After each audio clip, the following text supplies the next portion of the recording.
Hey everybody, we're back, and we're joined by Josh Mascara, game director on Diablo 3 Reaper of Souls Ultimate Evil Edition. Thanks for joining us, man. Thanks for having me. It's great to be here. Yeah, so the Ultimate Evil Edition is coming soon to PlayStation. When's it coming to PlayStation 4? August 19th. August 19th, awesome. And this is just a bigger, badder version of Diablo 3, which came to PlayStation 3 a while ago, and it's got some new content in the Reaper of Souls expansion, plus, you know, a bunch of new stuff that you've added to the PC version, and a lot of other fun stuff. Can you just give us a quick overview of what we're getting in the Ultimate Evil Edition? Why is it so evil? Why is it so evil? Why is it so ultimate? Well, as you mentioned, it comes with like everything that made Diablo 3 on console so awesome, right? So you get Acts 1 through 4, plus the additional Act 5, which you're seeing right now on the back of the screen, the new class, the Crusader, you know, adventure mode. So all the things that made the PC version of Reaper Souls so really great, plus the direct control you got from the console version. Yeah. Plus we have a number of cool, very specific console features that we've added to the Ultimate Evil Edition. Cool. What kind of console-specific features? So one of the key things for this version is we really want players to share their adventures. So we've done a few things like, you know, we have what we call the apprentice mode.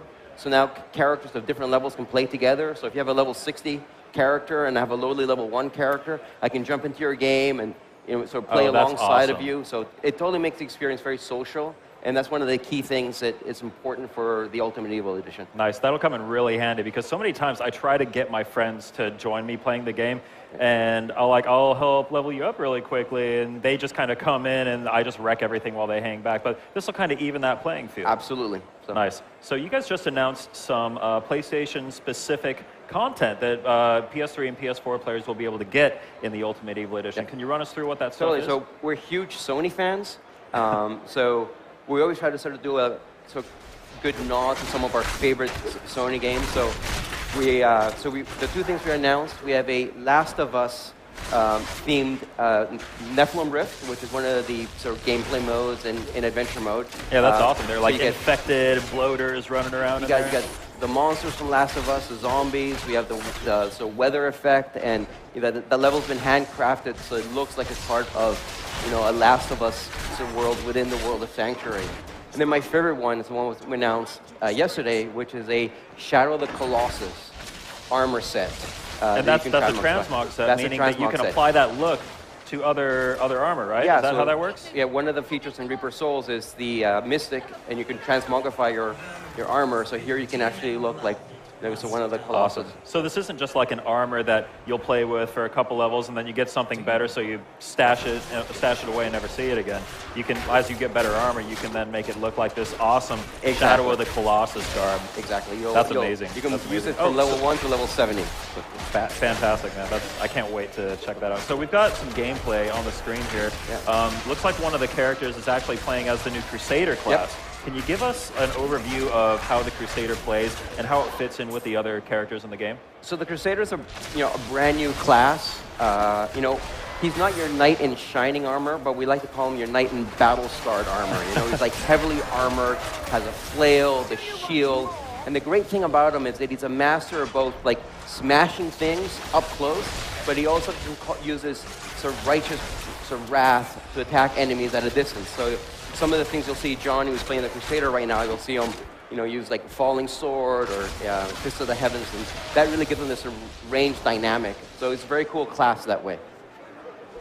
Nice. Yeah, this gameplay looks good. Yeah. Man, this game looks so good on PlayStation 4. That's one of the things we're really proud of. It's like, you know, running on 1080p, 60 frames per second. Nice. You know, we've done some graphical tweaks to make it look really next gen, and that's the thing, really exciting thing that, you know, the Diablo 3 Ultimate Evil Edition is one of the first sort of RPGs to hit the PlayStation 4, and we're really happy with how it's come along. Like what you're seeing right there is what we call yeah, it looks like there's some like new interface elements popping up. It actually said Nephilim Glory. I don't think that. Yeah, that was a nice little flare. Exactly. And I think the map looks like it got an update too. Looks like you guys have made a bunch of little tweaks. You know, it's one of the hallmarks of a Blizzard game is we constantly tweak them and we sort of evolve them, mostly due to a lot of great player feedback.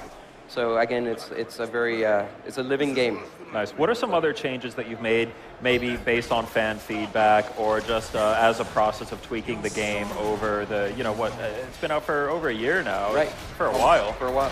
So I think one of the big ones, especially when you're playing couch co-op, so it was great for the original version on console that the loot's dropping and we got the item queue coming up, but it always happened, right? That your buddy playing the Crusader, or the Barbarian in that case, would always ninja all the loot, right? And then you have to sort of negotiate with them, hey, that's my sword, that's your bow, and stuff like that. So one of the feedback we kept getting is how can we make that experience better? So one of the things we've added, so Johnny, who's a senior designer working on this, he decided, well, why don't we just, if an item drops for me, but you pick it up, it will actually go into my inventory. So now we have per player loot if you're playing online or if you're playing on the couch together. Nice. There's some other cool co-op online type stuff that you guys are doing too. I remember a specific example I heard about. If a certain enemy kills you, then it'll show up in someone else's game. Run us through that. So that's, I think, a really great feature. Again, we're going to share your adventures, and sometimes it might not work that we can play together, but we want players to feel that they always have that connected experience. So one of the great things we added are the Nemesis kills. So how this works is, so I'm the Crusader, so I'm playing, right? And let's say one of the skeletons or one of the monsters kills me, like one of those guys kills me. Just one of these random little mobs down One here. of those guys. Yeah. There's a chance that any monster that kills you will essentially level up.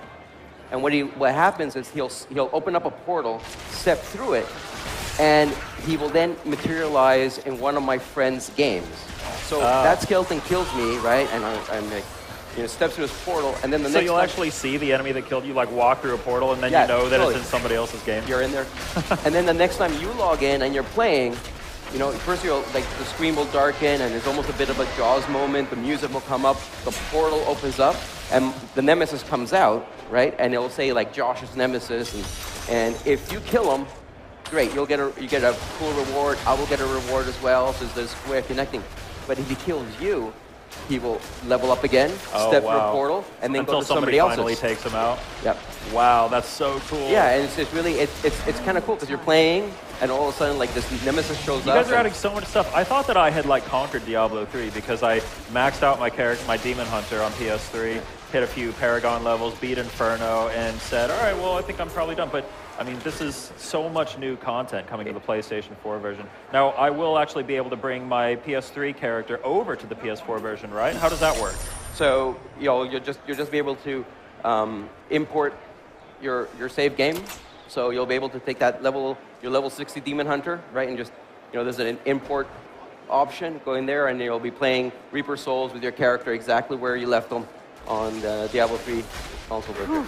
No, that was really important for all of us. Man, that's fantastic news. Let's talk a little bit more about PlayStation 4. Let's talk about DualShock 4.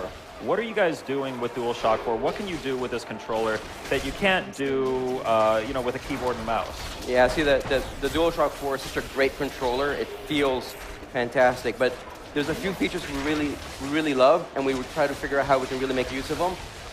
So to start with the trackpad.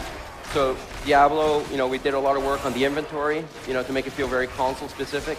And now it's great. You can actually use a trackpad to select to go through all your items, and it just feels very natural. It feels great.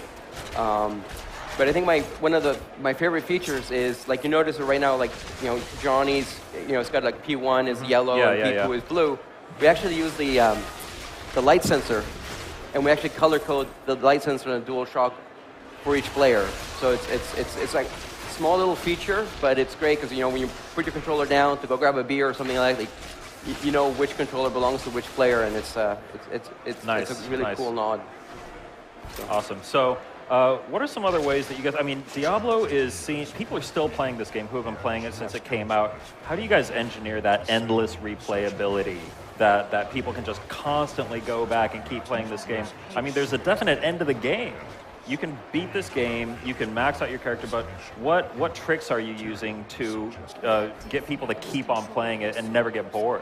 So there's, I think, two big things we've added with Reaper Souls that are coming over to the Ultimate Evil Edition. I think the first one is what we call Adventure Mode.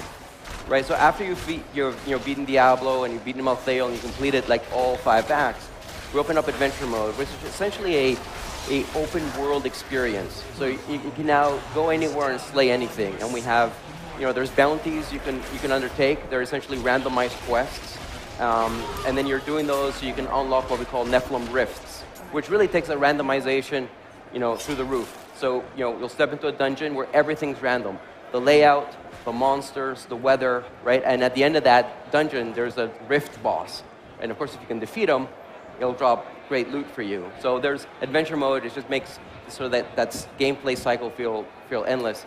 We also made a big change to Paragon. So Paragon used to go up to 100, and it was hard cap. What we've done in Ultimate Evil Edition is now there's no cap to Paragon. So you can go past 100, 200, 300, 400. Oh, wow. But the really cool thing is every time you get a Paragon level, you essentially get to spend a Paragon point to tweak your stats. Okay. So we have this great, So you can really just endlessly improve your character. Yeah. Wow, cool. Nice. So we're nearly out of time here, but I have one more question I want to ask you. And, sorry for putting you on the spot here, but I'm going to make you choose between your children. Okay. What's your favorite class to play out of all of them, including the new Crusader in Diablo 3? So what is my favorite class? So I'm gonna make, some players really happy and a lot of players not very happy, but I love them all.